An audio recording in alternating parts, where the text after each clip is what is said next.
Welcome back to Fluent English, the podcast. I'm Georgia. Think in English. And I'm Willem R. Today's episode is really exciting. Okay, let's unpack this with you today. Most people trying to truly master English, especially when it comes to, speaking with confidence and that natural flow, well, they tend to pour all their energy into speaking. Right. Practice, practice, practice speaking. Exactly. Practice conversations, forcing out sentences, trying to articulate perfectly. And you're probably thinking, of course, to speak better, I need to speak more. Makes sense on the surface. But what if we told you that's not where the real breakthrough often happens? What if that intense focus on output is, well, in some subtle ways, actually holding you back from truly unlocking your verbal fluency? What's fascinating here, and this is what we're really diving into, is that the most direct and often really overlooked path to speaking fluency frequently begins not with your mouth, but profoundly with your ears. With your ears, okay, yeah. We're going to dive deep into why listening, when you approach it strategically, actively, is the absolutely critical, often underestimated secret weapon for becoming a truly confident, natural, and, highly effective English speaker. It's a fundamental truth, really, rooted in how our brains naturally acquire language, yet it's surprisingly often sidelined in how adults try to learn. And that's exactly what we're here to explore today. We're cutting through some of the common misconceptions, really, and revealing why, if you've been struggling to speak English fluently, authentically, without those constant mental blocks. Which so many people experience. Right. It might not be a lack of speaking practice, but maybe a lack of genuinely focused and informed listening. We'll explore the deep why behind this, well, surprising truth, pulling back the curtain on the cognitive stuff, the linguistic mechanisms at play, and then we'll give you the how. We're talking practical, actionable strategies that you can apply, like immediately, to transform your approach to English fluency. This isn't just about gaining knowledge, it's about gaining power over your language learning journey. And this raises a really important question for a lot of learners, I think. If listening is so fundamentally vital, why do so many people, despite their best efforts, completely miss its power? Or at least they really underutilize it? Yeah, why is that? Why do we often default to that speak, speak, speak mentality when the natural order of acquisition, well, it suggests a different, maybe more effective pathway? Okay.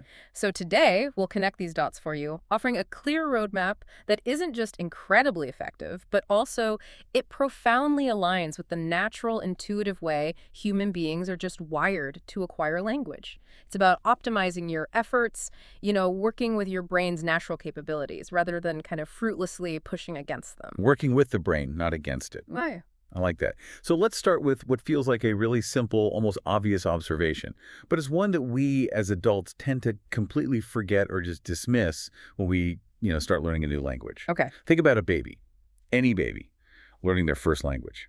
What's the very first, most dominant linguistic thing they do? Do they immediately jump straight into speaking, trying to form full sentences, struggling with pronunciation, demanding to be understood? Not at all. Or is there a much longer, quieter, but like you said, profoundly active phase before their first words? What's that foundational step? It's overwhelmingly clear they listen first. And this isn't just, a cute anecdote. It's a core insight. It's the fundamental biological and cognitive blueprint. Right. A baby spends months, often a full year or even more, in this really intensive listening phase before uttering their first, discernible word. And during this time, they're not just hearing random noise. They are actively, maybe unconsciously, but actively immersing themselves in this rich auditory world. Their brains are meticulously analyzing soundscapes, mapping the unique phonemes. Those are the basic sounds, right? Like P versus B. Exactly, the smallest units of sound that distinguish meaning. And they're figuring out how these sounds combine to form words. They're absorbing the intricate rhythm of the language, the stress patterns, the intonation contours that convey emotion and meaning, and a huge amount of vocabulary, all through just pure input.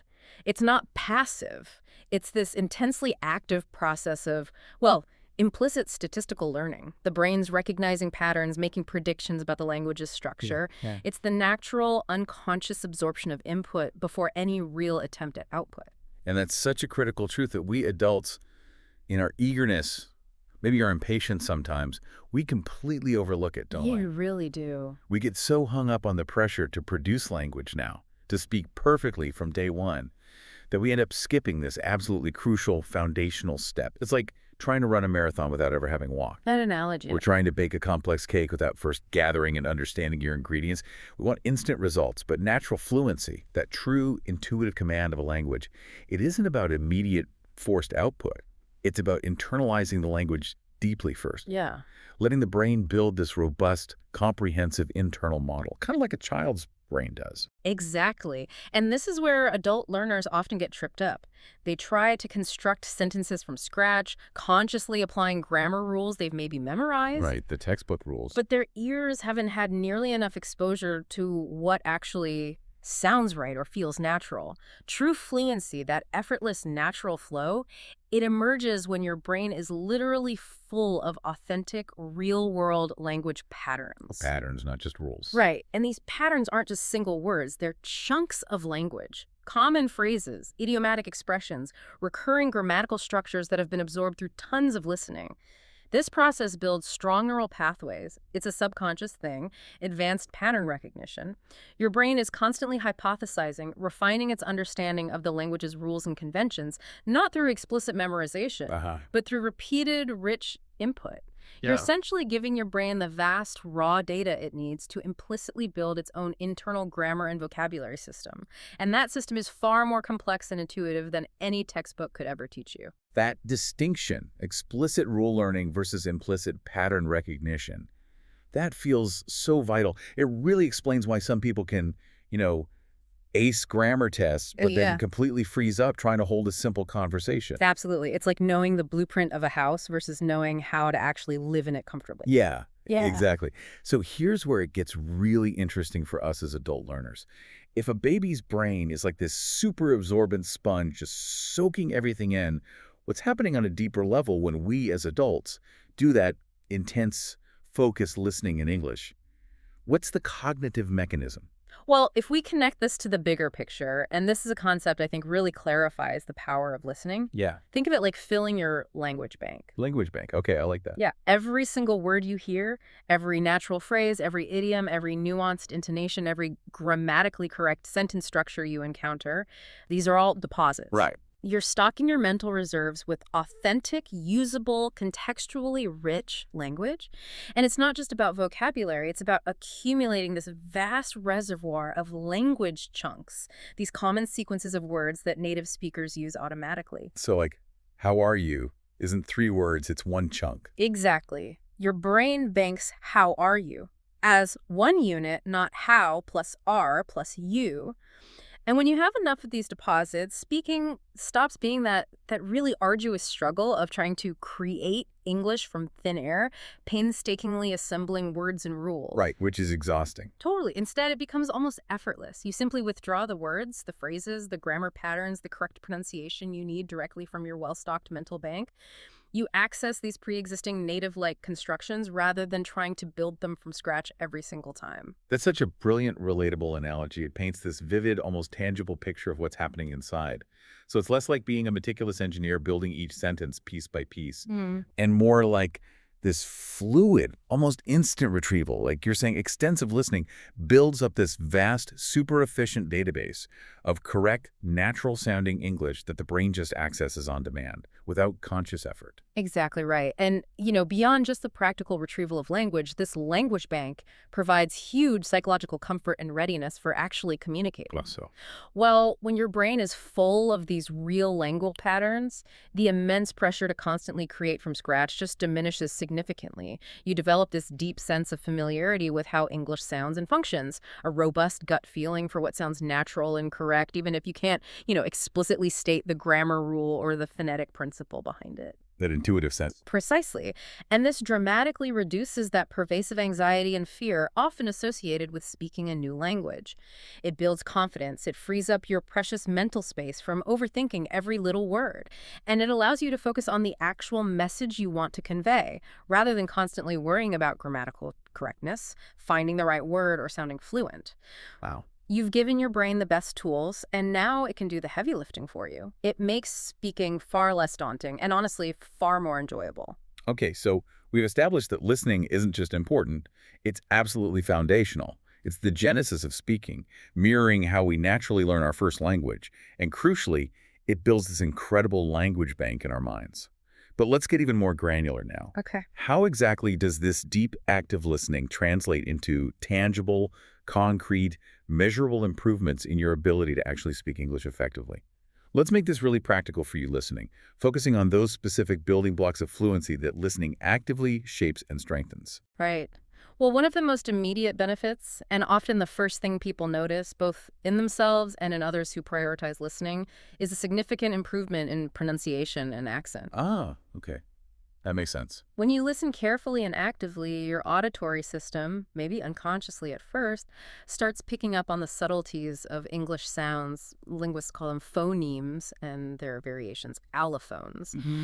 You start to internalize the specific vowel and consonant sounds, the way words link together in natural speech that's connected speech. Right, like gonna instead of going to. Exactly. And the rhythm of the language, the precise intonation patterns that distinguish questions from statements or express different emotions and nuances. It's an unconscious but incredibly powerful process of just mirroring the auditory input. So you just kind of absorb it. Yeah. That's precisely why you often observe people who regularly immerse themselves in English TV shows or movies or podcasts.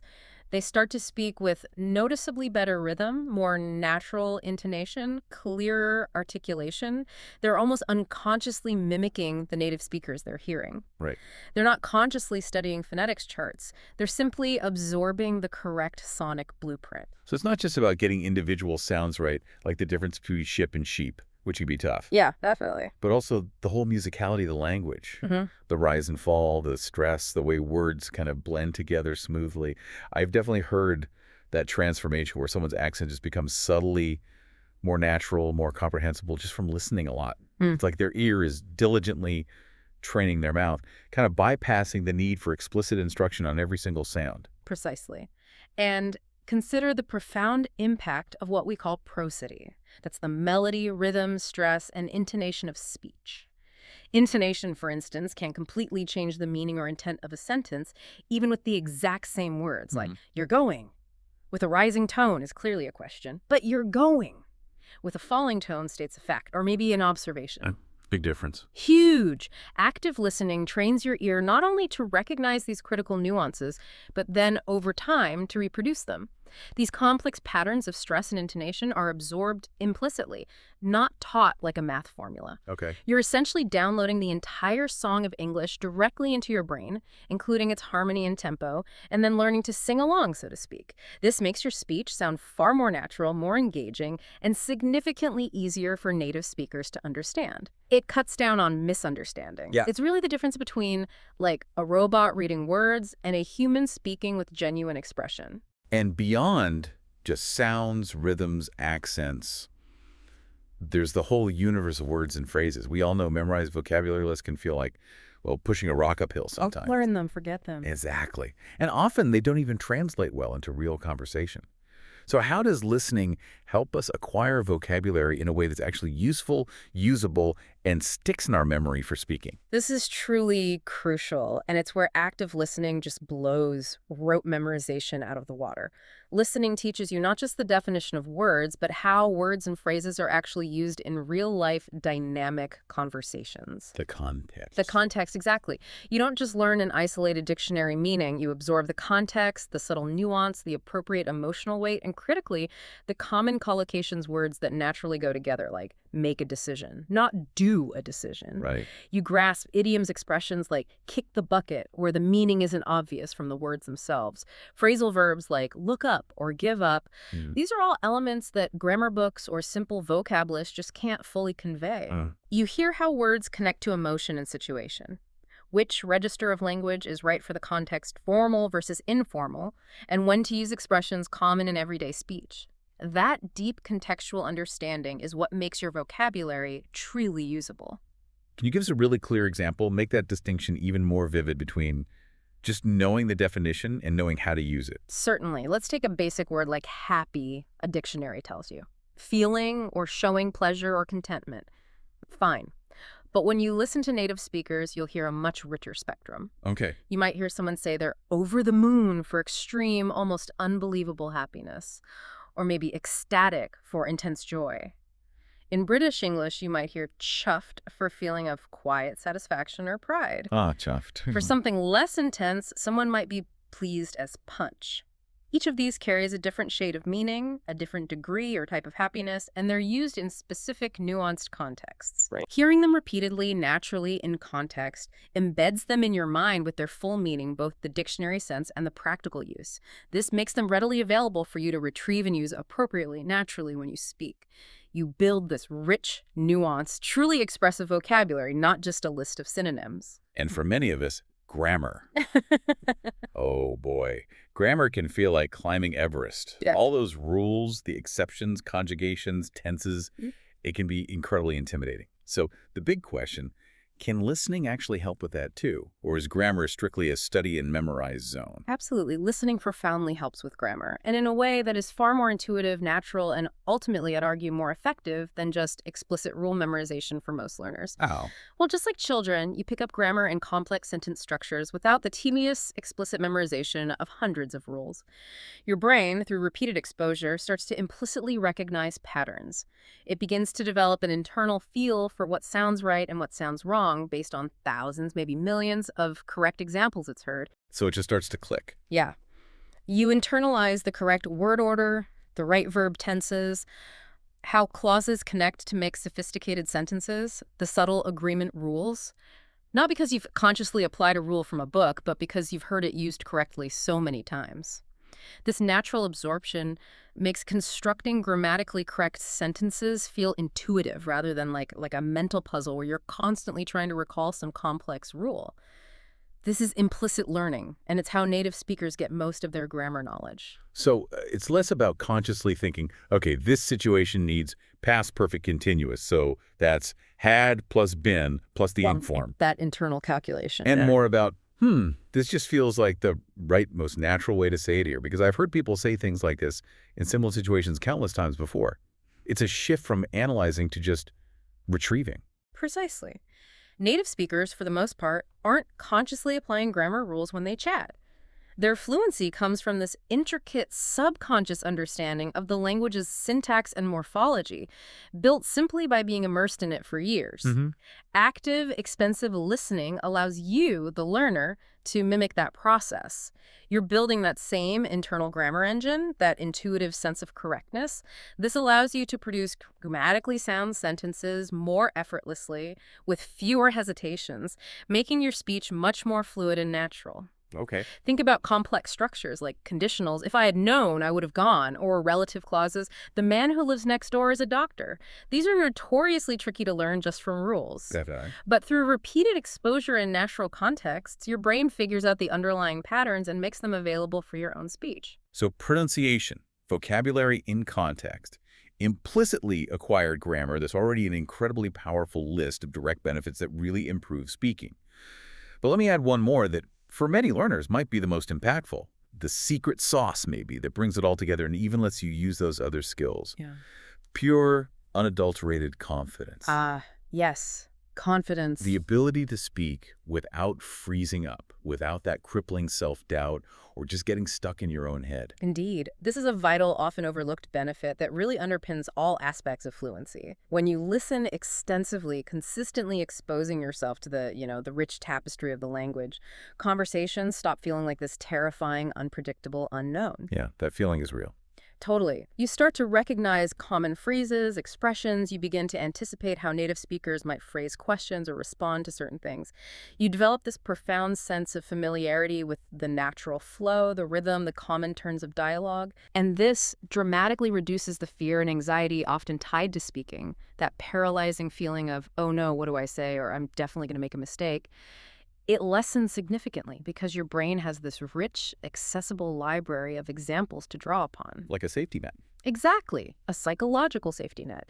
It allows you to participate more freely, to take more communicative risks, maybe try out new phrases, and ultimately to learn even faster from your actual speaking interactions. It transforms speaking from this anxiety-ridden performance into a more natural act of communication. And that's incredibly important for you, our listener, especially if you identify as the learner, someone who wants to avoid feeling overwhelmed and wants to gain knowledge quickly but thoroughly. If you're confident, you're not just more likely to speak. You're more likely to speak effectively. And that engagement, that willingness to jump in, that's where the real accelerated learning happens, isn't it? Absolutely. Confidence isn't just a nice side effect. It's the engine of progress and sustained learning. When you're not constantly battling internal fear and self-criticism, your cognitive resources are freed up. You can focus on the actual communication, understanding, and conveying meaning rather than constantly monitoring for errors. Makes sense. You transition from anxiety to active, maybe even joyful participation, from feeling overwhelmed to experiencing those satisfying aha moments where things just click. Listening extensively provides that crucial psychological safety net, giving you the mental readiness and the internal repertoire to step forward and speak, knowing you have that well-stocked language bank to draw from. Right. It makes the whole process less daunting, less exhausting, and far more enjoyable, which in turn fuels more engagement and faster learning. Okay, so we're thoroughly convinced.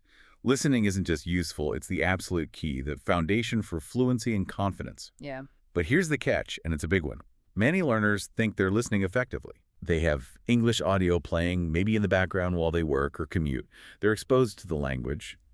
But they're inadvertently making some very common mistakes that completely undermine their efforts. They're basically hearing noise, not really engaging in effective language learning. That's entirely true, and it's such a crucial distinction to make. The most prevalent mistake, the one I see time and again, is what we can call passive listening. Passive listening. Yeah, this is where you might have an English podcast or a YouTube video or a TV show playing in the background, but your mind is completely elsewhere. Maybe you're scrolling social media, cooking dinner, driving, doing chores, or just daydreaming. We've all done it. Of course. In this scenario, your ears are getting the sound waves, sure, but your brain isn't actively engaging with it. It's not processing, not truly trying to comprehend the language.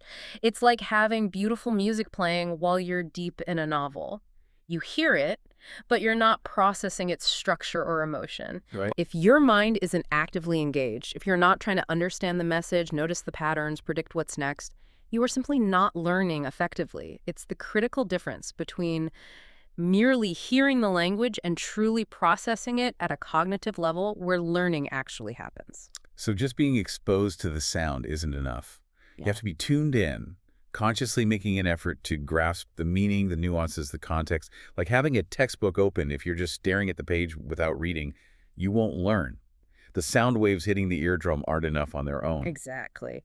While passive listening might offer some very, very minimal superficial benefits, maybe getting your ear used to the general sound and rhythm for robust vocabulary building, effective grammar internalization, and real pronunciation improvement, active focused engagement is absolutely non-negotiable. Your brain needs to be actively trying to understand, to predict, to notice patterns, to connect sounds and meaning. Without that focused mental effort, the language just washes over you. Like water through a sieve, really. Leaves little trace in your long-term memory or your active language system. The deeper the processing, the stronger the neural connections, the better the learning. And another mistake I see all the time, especially among learners who are really diligent, really dedicated, is that they only listen to what I call study material. Ah, yes.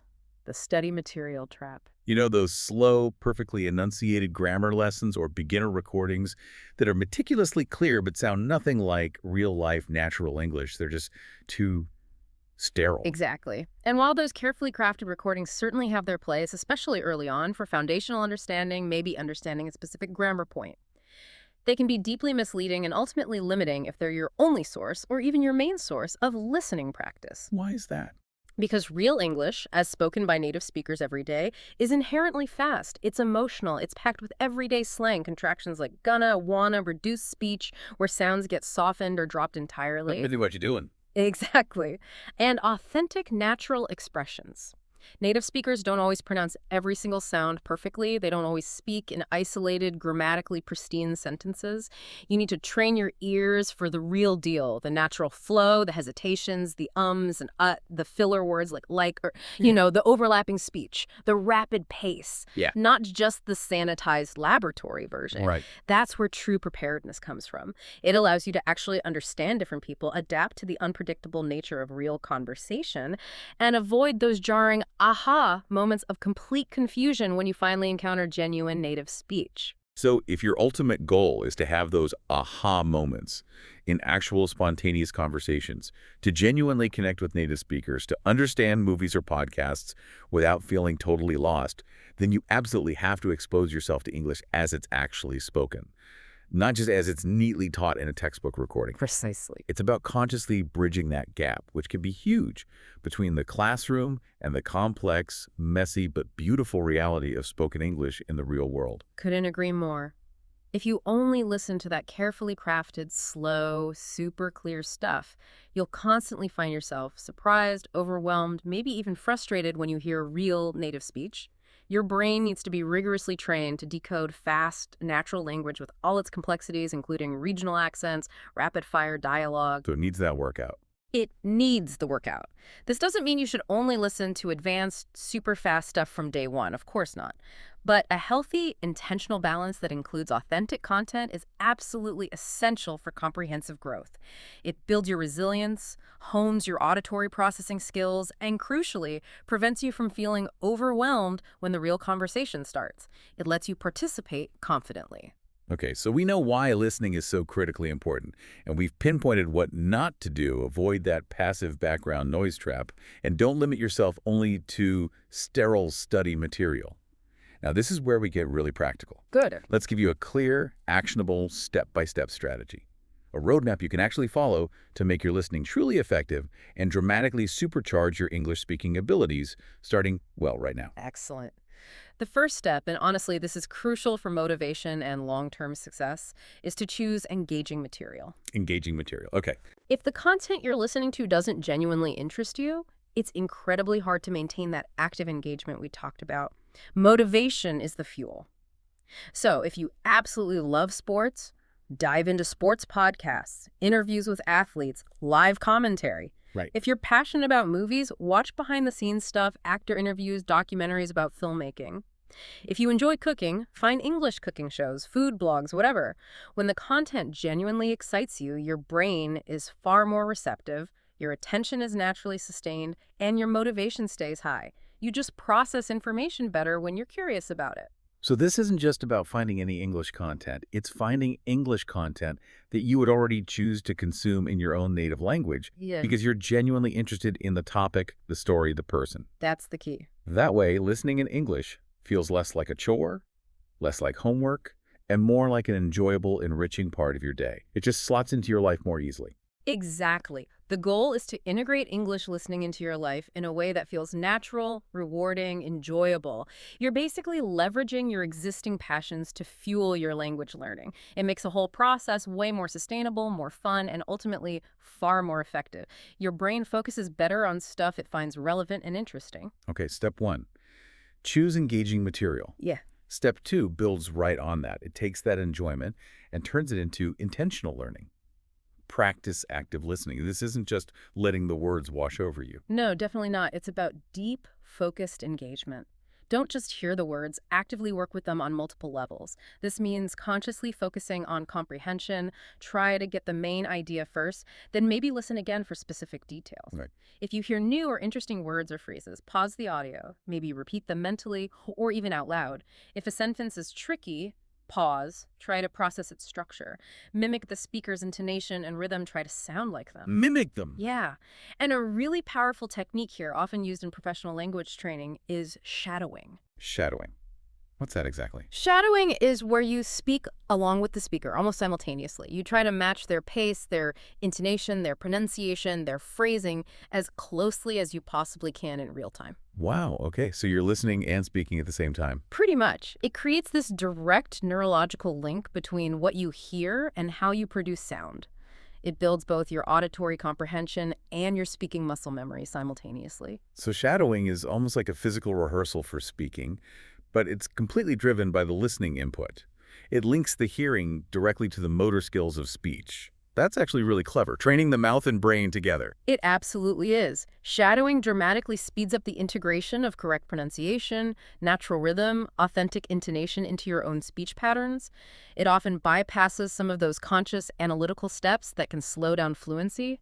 It helps you internalize the prosody, the melody and rhythm, making your own speech sound significantly more native-like. It's immersive, it's kinesthetic, and it reinforces what you hear directly into what you can say. Okay, engaging material, active listening, including shadowing. Now, consistency. It's always the king in learning anything, right? So what does this mean for making listening a habit? Is it better to binge listen for hours once a week or find a daily rhythm? Consistency is absolutely paramount, and that leads us straight to step 3. Cultivate a daily habit. Even just 15 to 20 minutes daily of focused, active listening makes a profound cumulative difference over time. Just 15, 20 minutes. Yeah, it is far, far more effective to listen consistently for shorter, focused periods each day than to do one huge, exhausting session once a week. Daily exposure ensures continuous engagement, keeps your brain primed for English processing, and steadily builds momentum. Each session reinforces those neural pathways for language acquisition, making the learning stick and become deeply ingrained. It leverages the power of, well, spaced repetition and consistent activation. And that approach really respects your time, which you, our listener, undoubtedly value. It stops that feeling of information overload by breaking it down into manageable chunks. Makes it much easier to fit into a busy schedule without feeling like this huge burden. It's about making progress sustainable. Exactly. It's about steady, incremental progress, not sporadic, intense bursts that often just lead to burnout.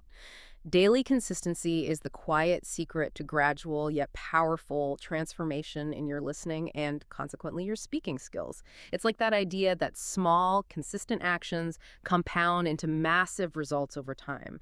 Like a river carving a canyon, not through sudden force, but through relentless, consistent flow. Nice. Okay, so daily habit. Now, on the flip side of consistency, should we always be pushing ourselves, always listening to stuff that's really difficult, just beyond our reach? Or is there room for, just cruising sometimes? That's a common misconception, the always push harder idea. Balance is absolutely key here, and this is why step 4 is to mix levels for growth and comfort. Mixed levels. Okay. Sometimes, absolutely, listen to easy English. Material where you understand almost everything effortlessly. This lets you relax, build confidence, reinforce existing patterns and vocabulary, and just enjoy the language without the stress of constant struggle. It shores up your foundation, builds fluency in what you know. Right. Other times, however, you must challenge yourself. Listen to faster native speakers, more complex topics. Push your boundaries, expand your vocabulary into new areas. Develop your comprehension of nuanced, rapid-fire speech. Both types of exposure are vital for holistic growth. Easy stuff builds confidence and reinforces. Challenging stuff expands your capacity and pushes you forward. So don't feel guilty about listening to something you find relatively easy sometimes. It's actually a strategic part of the learning process. It helps build comfort, reinforces what you know, which frees up mental energy to tackle harder stuff later. Precisely. It's a smart training regimen for your brain. Think about the gym. You don't only lift your absolute maximum weight every single day, right? You incorporate lighter days for recovery, technique refinement, active rest. The same principle applies directly to language listening. It prevents burnout and ensures sustainable progress. Got it. Mixed levels. Okay, and finally, step 5, the great subtitle debate. For many learners, subtitles feel like a necessary crutch, but then sometimes it feels like they're actually stopping you from really listening. How do we use them wisely, strategically, for maximum benefit without just becoming dependent? Ah, yes. The subtitle dilemma. It's a common and incredibly important question. The key is a strategic 3-step approach. 3 steps. Okay, lay it on us. First, listen to the material without any subtitles at all. Push your comprehension. See how much you can get just from context, intonation, familiar words. This actively trains your ears to decode pure audio and forces your brain to engage deeply without visual cues. Okay, first pass. No subtitles. Second, after that initial listen, then use subtitles and critically English-only subtitles, not translations. Use them to check what you missed. Clarify unknown words or phrases. Maybe understand a complex sentence structure. This bridges the gap between what you heard and what you understood. It solidifies new vocab and grammar patterns. Aim to grasp the meaning in English. Got it. Second pass. English subtitles for clarification. Finally, step 3. Listen again without the subtitles. Aim for near full comprehension now that you have the context and you've clarified the tricky bits. This final listen powerfully reinforces the learning and trains your brain to connect the sounds directly to meaning without relying on the written text. It helps break that dependency. That's a brilliant phased framework. Listen, clarify, listen again. It really helps you, our learner persona, gain knowledge quickly but thoroughly, and make sure you're not just reading along but truly listening and processing the audio. It avoids the dependency trap but still offers support when needed. It's like deliberate practice for your ears. Exactly. It's a cycle. Challenge your ears, clarify the gaps, then reinforce the learning through repeated, active listening without the crutch. It maximizes the benefit of both the audio input and the visual support without letting one undermine the other. It really optimizes the learning experience. Okay, these strategies sound incredibly robust in theory. We've laid out the why and the how meticulously. Yeah. But does it really work? In the messy, unpredictable real world? Do you have compelling example stories of people whose speaking genuinely transformed by prioritizing this listening first approach? I do, absolutely. One story that always stands out for me is a student I had, let's call her Maria. She was incredibly dedicated, but also profoundly frustrated. Okay. Despite endless hours of grammar drills, trying to force herself into speaking practice, she literally couldn't speak a full sentence without intense hesitation, these awful mental blocks, significant effort. The pressure she felt to perform, to speak perfectly, to get it right was just immense. But the words wouldn't flow. I think a lot of people can relate to that feeling. Oh, absolutely. So seeing her struggle, I gave her some rather unconventional advice, something that felt really counterintuitive to her at first. I told her, stop forcing yourself to speak for 1 full month. Stop speaking. Wow. Yeah. Instead, her sole focus was just to listen. Podcasts related to her hobbies, English TV shows she enjoyed, YouTube channels, audiobooks, anything she genuinely found interesting. For a dedicated period each day, following those active listening principles we just talked about. So you basically took all the pressure off the output, the speaking, and shifted her entire focus to input. Yeah. That must have felt like a huge leap of faith for her, almost rebellious against common advice. It did, but honestly, she was desperate for a breakthrough, so she committed completely. And what happened after that month was, well, it was nothing short of remarkable.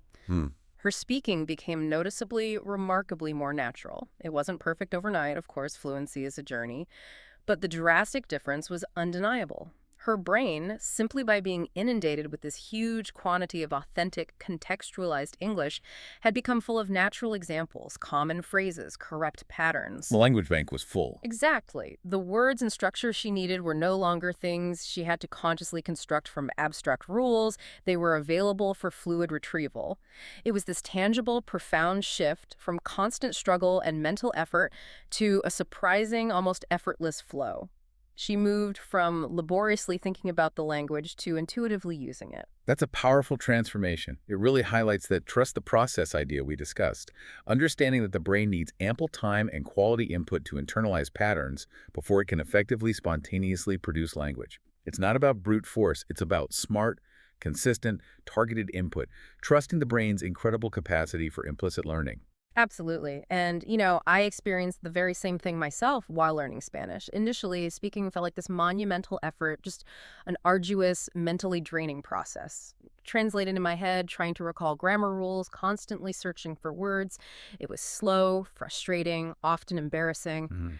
But after hundreds of hours of dedicated listening, engaging with podcasts, watching movies, music, actively following conversations, something just shifted. The words and phrases, the correct grammar, the natural intonation, they just began to flow out, almost like they were pre-programmed. Wow. It felt less like active, conscious construction and much more like effortless retrieval, like accessing this pre-built, intuitive library of responses and structures. Yeah. It's a fundamental shift in how language is processed and produced from effortful application to effortless execution. And it's incredibly liberating for any language learner. So these aren't just abstract theories or academic ideas stuck in textbooks. These are proven pathways, validated by how we know language acquisition works, that you've seen work with students and experienced yourself.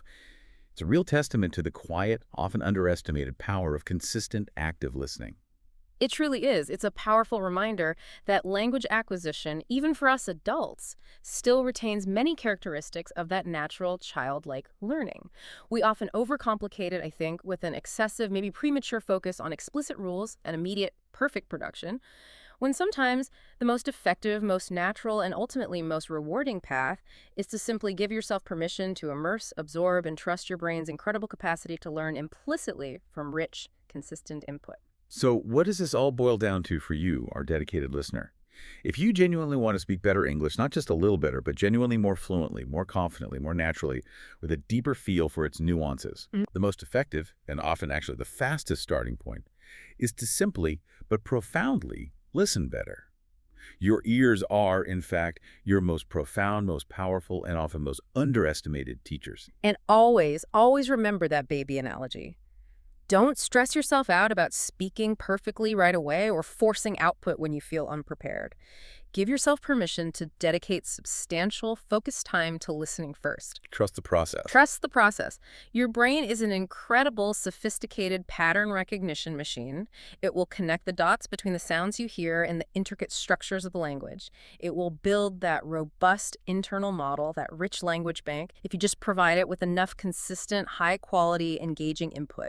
Give it the data, and it will build the system. We absolutely love giving you something concrete, something actionable to walk away with, something you can apply immediately and see a real difference. So here's a specific challenge for you. Okay. For the next 7 days, commit to listening to 20 minutes of English daily. Make sure it's something you genuinely enjoy. Follow our choose engaging material advice so it feels like a pleasure, not a chore. And crucially, practice active listening. Try to understand the main points. Mentally repeat new phrases, mimic intonation, maybe even experiment with shadowing for short bursts. Then, at the end of that week, just observe. Pay attention. Notice how your speaking, perhaps subtly at first, but powerfully and undeniably, starts to change. You might just surprise yourself. And as you embark on this journey, always hold on to this thought, this core principle. Fluency isn't ultimately about speaking more, or even just speaking perfectly. It's about listening better, listening smarter, allowing the language to live within you, to become an internalized, intuitive, effortlessly accessible part of your cognitive landscape. It's about building a language home inside your mind. Think about that. Truly, think about the profound implications of that statement for your entire language learning journey. It fundamentally shifts the whole paradigm, doesn't it? From effortful, sometimes frustrating production to a more natural, powerful process of absorption and intuitive retrieval. It's truly a game changer.